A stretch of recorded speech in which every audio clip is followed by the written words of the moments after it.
vaincrai en Jésus. Exode chapitre 6, à partir du verset 1er.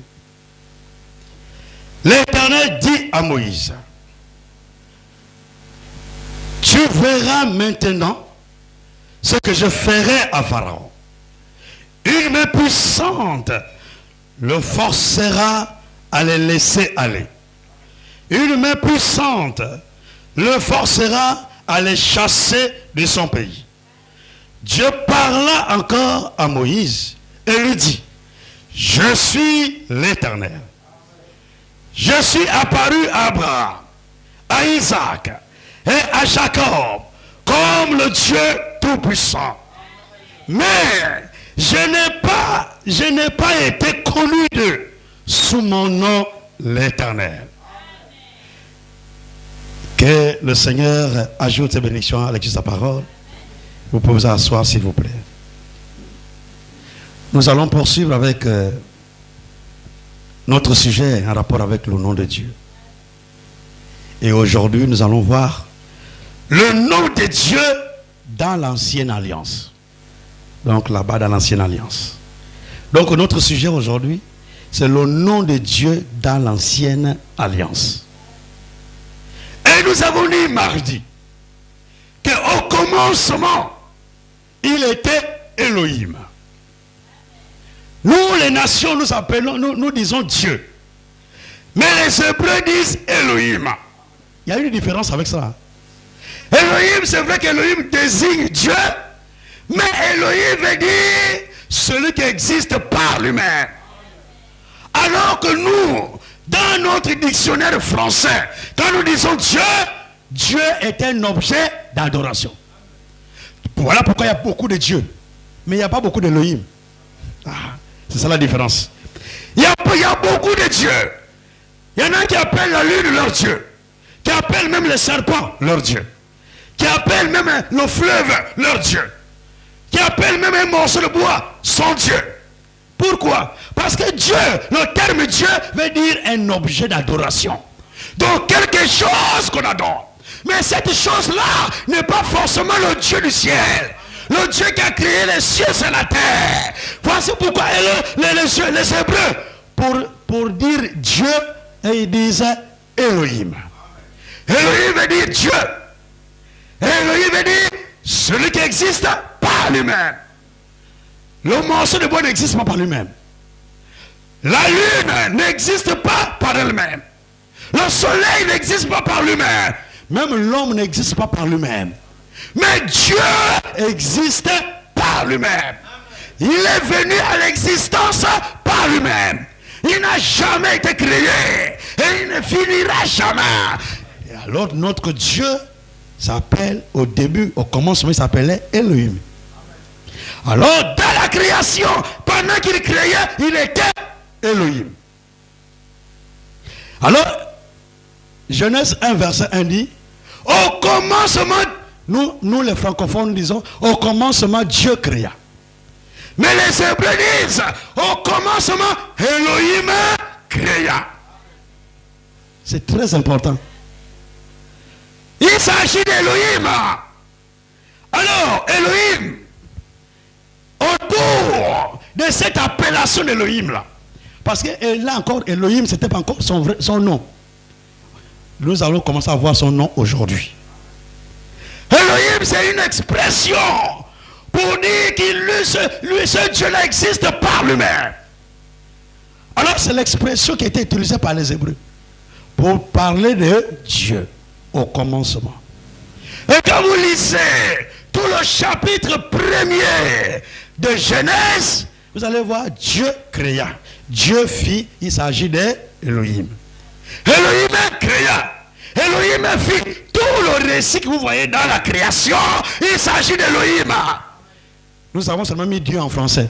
Mais il s'agit d'Elohim. Si vous allez dans la version hébraïque, vous allez voir qu'il s'agit d'Elohim. Et autour de cette expression d'Elohim, autour de cette appellation d'Elohim, il y avait des attributs. Et Dieu s'est révélé autour de ces attributs. Et parmi les attributs, il y a El Shaddai, que nous avons vu mardi. El Shaddai pour dire le Dieu tout-puissant. Elle veut dire toujours Elohim. Elle, c'est Elohim. Alors, Shaddai, le tout-puissant. Le Dieu tout-puissant. Autour de l'appellation d'Elohim, il y avait El Lion. El Lion qui veut dire le Dieu très haut. Autour de l'appellation d'Elohim, il y avait une autre appellation qu'on dit El Olam. El Olam. C'est très important de comprendre. Il y a 4 appellations. Et c'est très important de les connaître. Je vais essayer de vous dire ce que j'ai noté sur cela.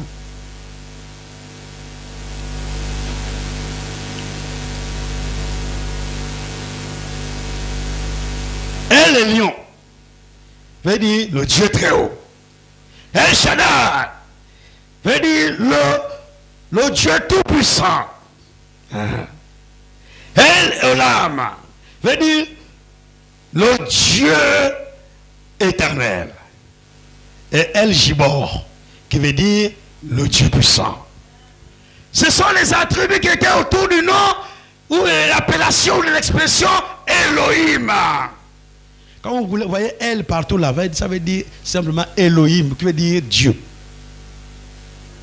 Donc autour de cette expression, il y avait ces attributs-là. Et Dieu s'est révélé aux hommes autour de ces attributs. Alors quand Dieu s'est révélé à Abraham, il s'est révélé comme étant El Shaddai.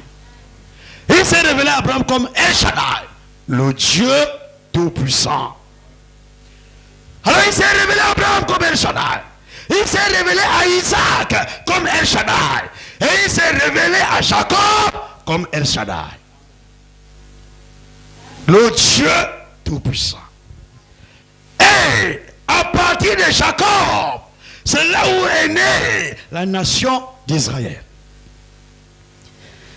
De Jacob est sorti les 12 patriarches, ou les 12 tribus d'Israël. Et Israël est constitué de ces 12 tribus-là. Et c'est ce qui fait la nation d'Israël. Alors, ces enfants d'Israël-là, Dieu avait déjà dit à Abraham que ta descendance séjournera dans un pays étranger. Ils seront asservis. Ils seront asservis. Mais à la 4e génération, je les ferai sortir par une main puissante. Alors, le peuple d'Israël s'est retrouvé en Égypte, en esclavage. Et quand Dieu a décidé de les faire sortir de l'Égypte, alors Dieu a suscité un homme qu'on appelle Moïse. Et Dieu était sur le point de faire sortir son peuple de l'Égypte pour le conduire dans le désert. Dieu était dans le point de faire sortir son peuple et de conclure une alliance avec son peuple. Parce que les autres alliances, c'était les alliances individuelles. Dieu avait fait une alliance avec Abraham. C'était une alliance individuelle. Mais Dieu voulait mener une alliance qui soit une alliance collective. Une alliance avec tout le peuple. Alors Dieu a décidé d'envoyer Moïse pour faire sortir le peuple de l'Égypte. Et quand Dieu décide de le faire, Dieu décide aussi de révéler son nom. Parce qu'ils vont conclure une alliance. Quand vous allez conclure une alliance avec quelqu'un, vous devez connaître son nom. Parce que dans l'alliance, c'est un contrat. Un contrat entre deux personnes. Et dans le contrat, on va dire les sous-signés tels. D'une part, d'autre part. Une part, on met le nom de l'autre partie. D'autre part, on met le nom de l'autre partie. Il faut les noms des parties dans l'alliance. Il faut les noms des parties dans le contrat. Alors Dieu dit, je m'engage à conclure une alliance avec vous. Vous devez d'abord connaître mon nom. Donc en réalité, depuis le commencement, jusqu'avant de conclure l'alliance avec le peuple d'Israël, jusqu'avant de donner la loi au peuple d'Israël, l'expression qui a été beaucoup utilisée par les Hébreux, c'était Elohim. C'était Elohim, Elohim, Elohim. Et autour d'Elohim, ses attributs. Elohim. Maintenant qu'on on arrive là, à ce temps-là, où le peuple doit conclure une alliance avec le Seigneur, alors Dieu décide maintenant de leur donner le vrai nom. Vous savez, vous ne pouvez pas adorer Dieu si vous ne connaissez pas son nom. Vous ne pouvez pas invoquer Dieu si vous ne connaissez pas son nom. Et si vous ne connaissez pas son nom, tout ce que vous allez faire, c'est en dehors de la volonté de Dieu. Vous devez connaître son nom. Alors Dieu décide de leur faire connaître son nom. Alors, il va vers Moïse. Là, nous partons rapidement. Exode 3. Exode 3.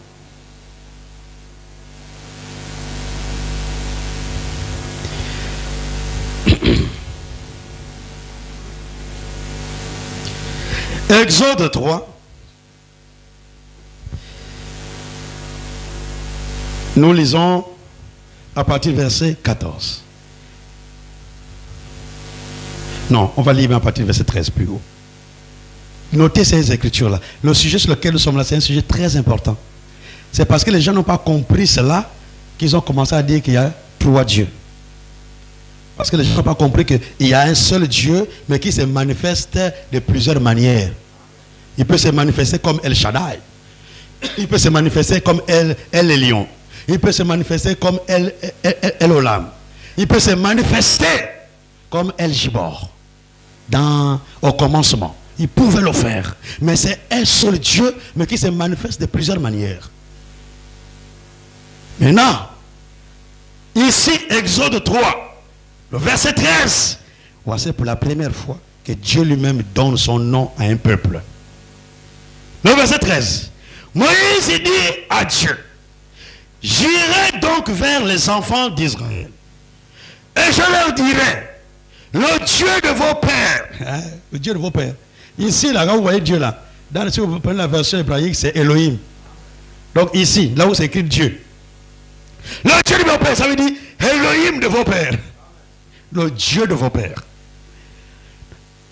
Donc Moïse connaissait même cette appellation-là. Il connaissait cette expression-là. Il dit, je reprends. Moïse dit à Dieu, j'irai donc vers les enfants d'Israël et je leur dirai, le Dieu de vos pères m'envoie vers vous. Mais s'ils me demandent quel est son nom, que leur répondrai-je? Ah, Moïse pose la question à Dieu. Moïse savait qu'Elohim, ce n'est pas son Dieu, son nom. Moïse savait que Elohim, ce n'est pas le nom de Dieu. S'il savait déjà que c'est son nom, il va encore poser la question. Qu'est-ce que je vais leur dire? Moïse dit, mais s'il me demande quel est son nom, que leur répondrai-je? Pose la question à Dieu. Toutes les questions que vous poserez à Dieu, Dieu vous répondra. Dieu répond à toutes vos préoccupations, à tous vos questionnements. Si vous avez des questions, Dieu vous répondra. Moïse a posé des questions, Dieu a répondu. Dieu dit à Moïse, verset 14, Dieu dit à Moïse, je suis celui qui suis. Ah. Là, pour la première fois, Dieu est en train de se révéler dans son véritable nom. Il dit, je suis celui qui suis. Et il ajouta, c'est ainsi que tu répondras aux enfants d'Israël. Celui qui s'appelle je suis m'a envoyé vers vous. Donc son nom c'est je suis. Mais celui qui s'appelle je suis m'a envoyé. Celui qui s'appelle je suis, il s'appelle je suis. Celui qui s'appelle je suis m'a envoyé vers vous. Ah, très bien. Maintenant, au fur et à mesure, il va éclaircir qu'est-ce qu'il veut dire par je suis. Ah. Verset 15. Dieu dit encore à Moïse, tu parleras ainsi aux enfants d'Israël. Ah, là ça commence. L'Éternel, le Dieu de vos pères. Ah, en réalité, voilà, maintenant il se dévoile.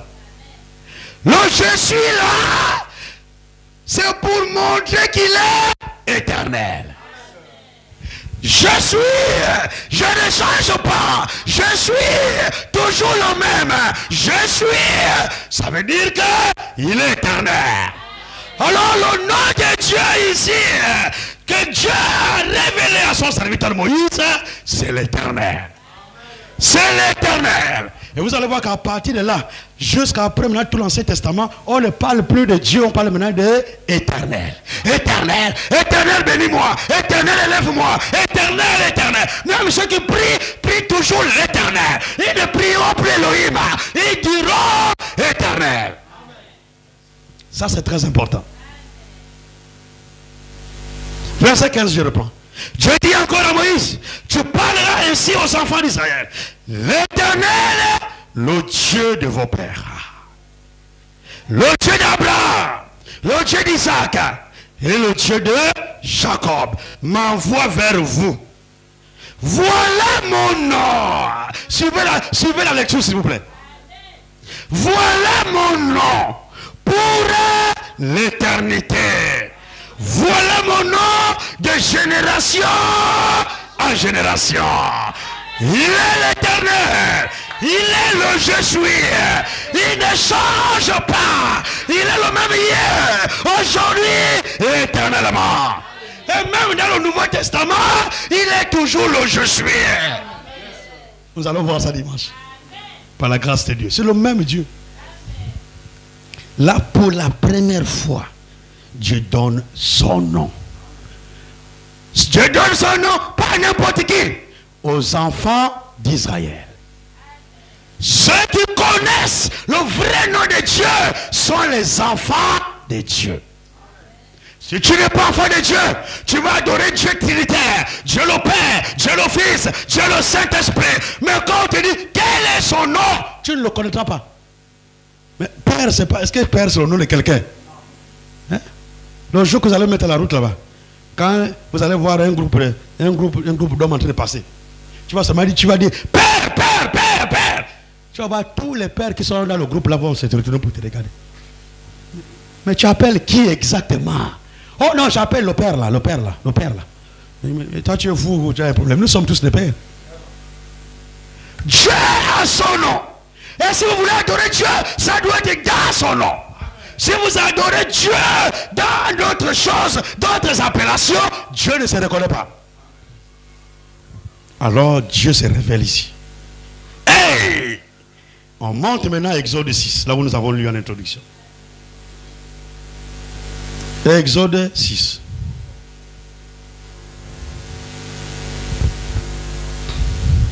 Le verset 3 directement, pas le verset 3. Le verset 3. Exode 6, verset 3. Je suis apparu à Abraham, à Isaac et à Jacob comme le Dieu tout-puissant. Mais, suivez la suite. Mais je n'ai pas été connu d'eux sous mon nom, l'Éternel. Est-ce que vous suivez? Il s'est révélé à Abraham, à Isaac, à Jacob, comme le Dieu tout-puissant. Donc une attribut d'Elohim. Mais il dit, mais eux là, ils ne m'ont pas connu sous mon vrai nom. Ils ne m'ont pas connu. Je réponds cela. Je suis apparu à Abraham, à Isaac et à Jacob, comme le Dieu tout-puissant. Mais je n'ai pas été connu d'eux sous mon nom, l'Éternel. En réalité, Abraham ne connaissait pas l'Éternel, le nom de l'Éternel. Le nom éternel. L'Éternel, il ne connaissait pas. Il connaissait Elohim, il connaissait El Shaddai. Mais éternel, Abraham ne connaissait pas. Mais pourtant, Dieu a fait de grandes choses avec Abraham sous un attribut de El Shaddai. À plus forte raison, car il révèle tout son nom à son peuple. Par son nom, tout genou fléchira. Quand vous avez le nom de Dieu, vous avez tout le pouvoir. Et vous savez, le pouvoir est dans le nom de Dieu. Quand tu invoques le nom de Dieu, alors tout vient à l'existence. Dieu est capable d'accomplir l'impossible. Le pouvoir est dans le nom de Dieu. Le pouvoir est dans son nom. Quand tu utilises le nom de Dieu, il y a le pouvoir. Et Dieu agira parce qu'il reconnaît son nom. Et je vous dis, à partir de là, de ce moment-là, on ne parlait plus de Elohim. Lisez, parce qu'on n'a pas souvent le temps, c'est même sinon je n'ai pas beaucoup les Écritures. Là maintenant on parlait maintenant que de éternel. Même les chants dans les psaumes. Tu vois, oh mon âme loue l'éternel. Mon âme exalte l'éternel. Mon âme élève le nom de l'éternel. Tout maintenant c'est l'éternel. L'éternel, l'éternel. La louange, c'est dans le vrai nom de Dieu.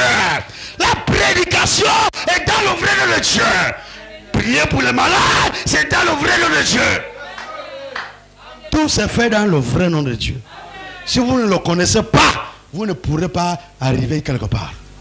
Vous tournerez en rond. Alors, rapidement, Ésaïe. Même quand, je vous dis, tout l'Ancien Testament, c'est l'éternel. Maintenant, nous allons dire qu'est-ce que l'éternel en hébreu tout à l'heure. Nous allons prendre rapidement. Ésaïe.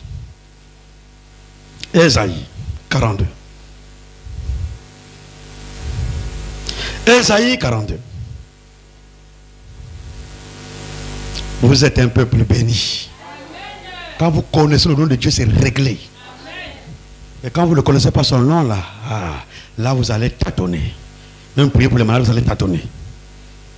Ésaïe 42.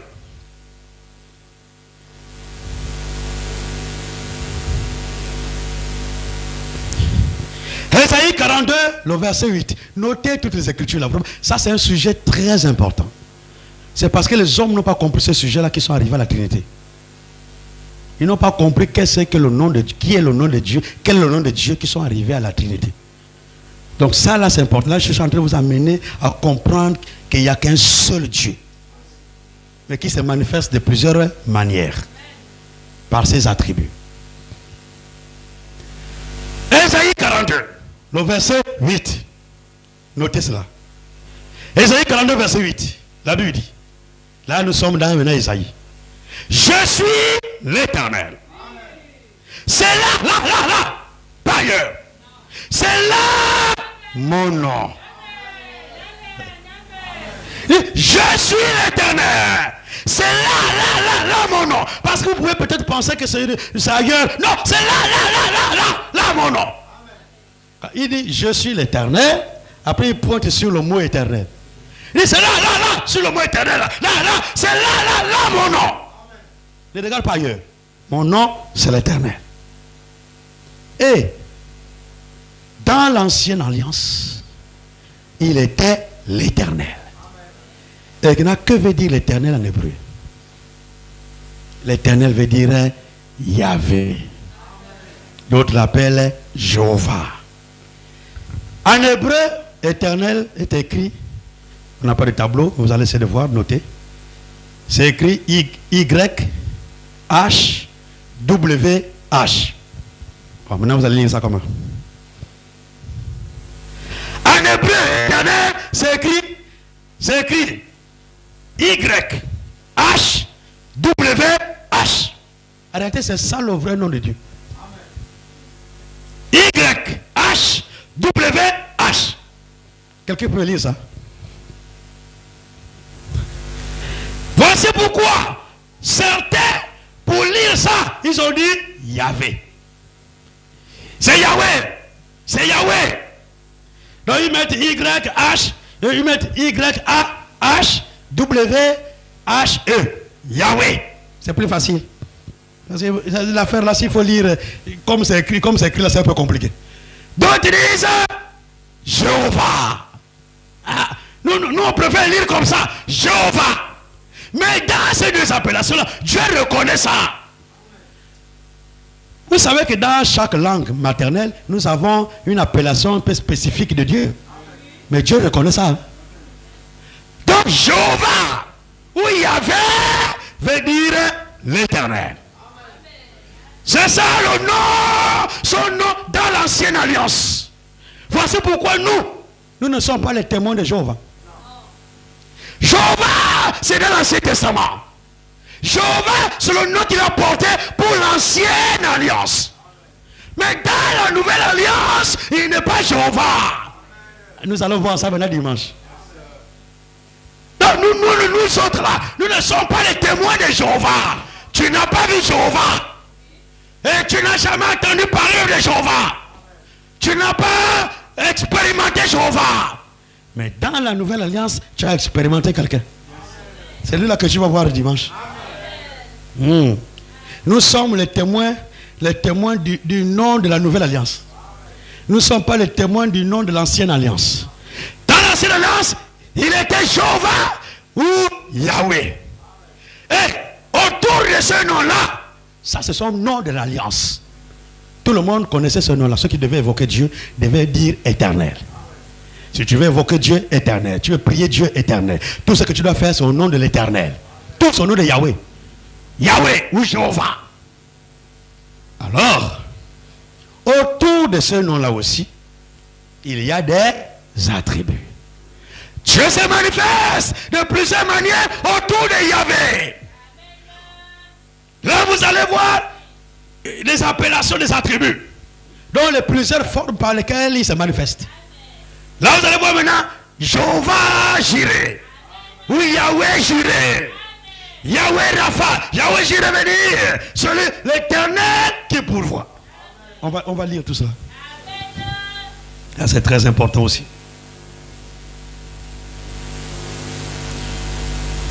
Les attributs de Dieu. Dans son nom éternel. Dans son nom Yahweh. Ou Jéhovah. Il dit Yahweh Jireh. Ou Jéhovah Jireh. Veut dire l'éternel qui pourvoit. Ça, vous pouvez lire ça dans Genèse 22. Avec Abraham. Et il y a Yahweh Rapha. Qui veut dire l'éternel qui guérit. Vous pouvez lire ça dans Exode 25, verset 26. Il y a Yahweh Nissi. Qui veut dire l'éternel mon enseigne.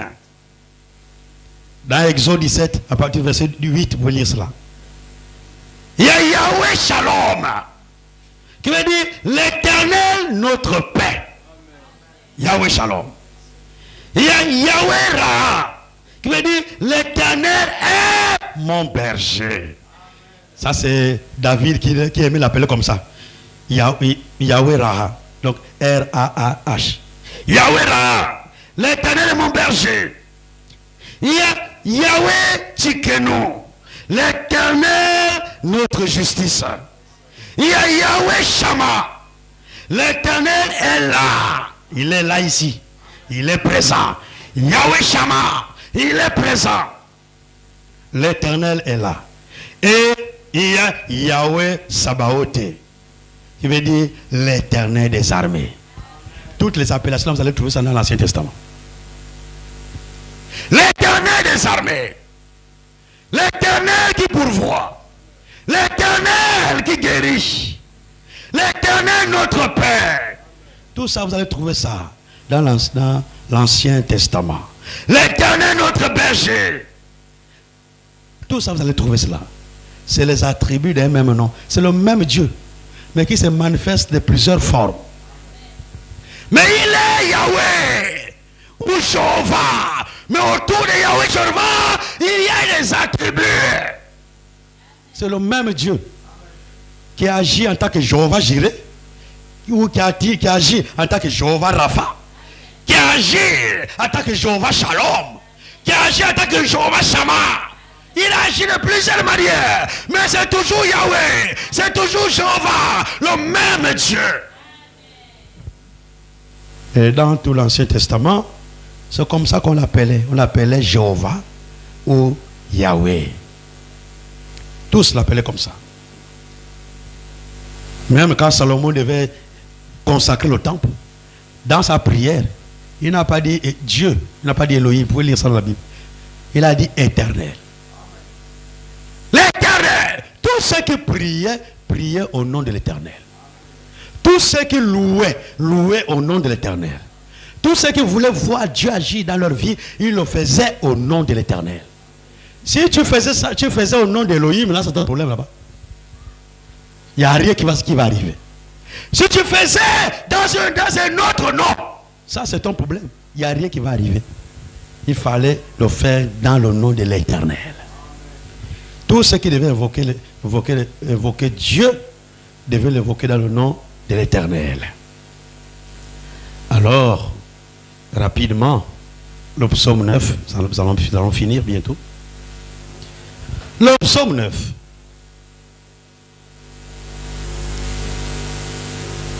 Psaume 9.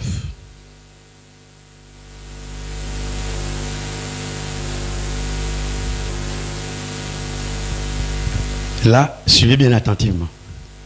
Le psaume 9, verset 11. Psaume 9, verset 11. Ceux qui connaissent ton nom. C'est écrit comme ça chez vous? Hein? Très bien. Ceux qui connaissent ton nom se confient en toi. Car tu n'abandonnes pas ceux qui te cherchent, ô Éternel. Suivez bien maintenant, je réponds maintenant. Ceux qui connaissent ton nom. Donc ceux qui connaissent le nom de l'Éternel se confient en l'Éternel. Maintenant, ceux qui ne connaissent pas le nom de l'Éternel. Donc il fallait connaître ce nom. Pour adorer Dieu, il fallait connaître le nom de l'Éternel. Ceux qui connaissent ton nom se confient en toi. Maintenant, comme ils se confient en toi, tu n'abandonnes pas ceux qui te cherchent, ô Éternel. Si tu connais le nom de Dieu et tu te confies dans ce Dieu-là, il ne t'abandonnera pas. Il ne t'abandonnera jamais. Il sera avec toi. Il te bénira. Il te guérira. Il te délivrera. Il agira dans ta vie chaque fois que tu l'invoqueras. Donc, dans toute l'ancienne alliance, le nom qui était invoqué, c'était le nom de Yahweh ou de Jéhovah. C'est ce nom-là qui était invoqué dans l'ancienne alliance. Donc c'était son nom de l'alliance. Il avait fait l'alliance avec le peuple d'Israël. Et dans cette alliance, il a dit, voici mon nom. Mon nom c'est Yahweh. Mon nom c'est Jéhovah. Mon nom c'est l'Éternel. Si tu veux m'adorer, tu dois appeler ce nom-là. Tu dois invoquer ce nom-là. Si tu invoques un autre nom, alors je ne peux pas me reconnaître. Et dans tout l'Ancien Testament, allez-y faire des recherches à la maison. Dans tout l'Ancien Testament, vous ne verrez que l'Éternel. L'Éternel. L'Éternel mon refuge. L'Éternel ma bannière. Et même quand le prophète prophétisait, à la fin, il dit, ainsi dit. Il ne dit pas ainsi dit Elohim. Hein? Ainsi dit l'Éternel. C'est son nom. Et si tu veux du succès, utilise ce nom-là. Dans l'Ancien Testament, bien sûr. Dans l'Ancienne Alliance, si tu voulais le succès, il fallait utiliser le nom de Jéhovah. Le nom de Yahweh. Si tu utilises ce nom-là, tu auras le succès. Alors, tous ceux qui connaissaient ce nom-là se confiaient en Dieu dans ce nom-là. Et quand ils se confiaient en Dieu dans ce nom, Dieu ne les abandonnait pas. Il était avec eux. Quand Dieu décide de t'appeler, mon frère, quand Dieu décide de t'appeler, ma soeur, la première chose qu'il doit te révéler, c'est qui il est. Il est qui? Ensuite, quel est son nom? Qui est cette tête-là? Ensuite, quel est son nom? Parce que tu t'apprêtes maintenant à marcher avec lui. Tu t'apprêtes maintenant à le servir. Tu dois connaître son nom. Si tu ne connais pas le nom de Dieu, Dieu aussi ne te connaît pas. Et Dieu n'a rien à voir avec toi. Tu peux venir crier sur toute la journée. Crier du matin jusqu'au soir. Oh, je t'ai béni au nom du Père, du Fils, du Saint-Esprit. La bénédiction ne viendra jamais. Tu vas continuer à crier là. Au nom du Père, au nom du Fils, au nom du Saint-Esprit. Oh, que tu sois délivré. Au nom du Père, du Fils, du Saint-Esprit. Le démon te regarde seulement. Le démon connaît le vrai nom de Dieu. Alléluia. Quand tu utilises ce nom-là, il dit, ah, lui aussi il connaît le nom là. Et il commence à trembler. Quand tu utilises le nom là, Satan dit, ah, attends, tu connais le nom là donc. Quand tu connais le nom de Dieu, Satan a peur de toi. Et je vous dis, tout le pouvoir est dans le nom de Dieu. Quand tu utilises le nom de Dieu, le pouvoir de Dieu se manifeste. Dieu est toujours fidèle à son nom. Et Dieu donne toujours gloire à son nom. Comme David qui veut dire, dans la Bible là-bas, dit, oh Éternel, donne gloire à ton nom. Pas moi, donne gloire à ton nom. Tout ce que Dieu fait ici, c'est pour la gloire de son nom. Tout ce que Dieu a accompli parmi son peuple, c'est pour la gloire de son nom. Tout ce que Dieu fait, c'est pour la gloire de son nom. Dieu glorifie toujours son nom. Que Dieu vous bénisse pour ce soir.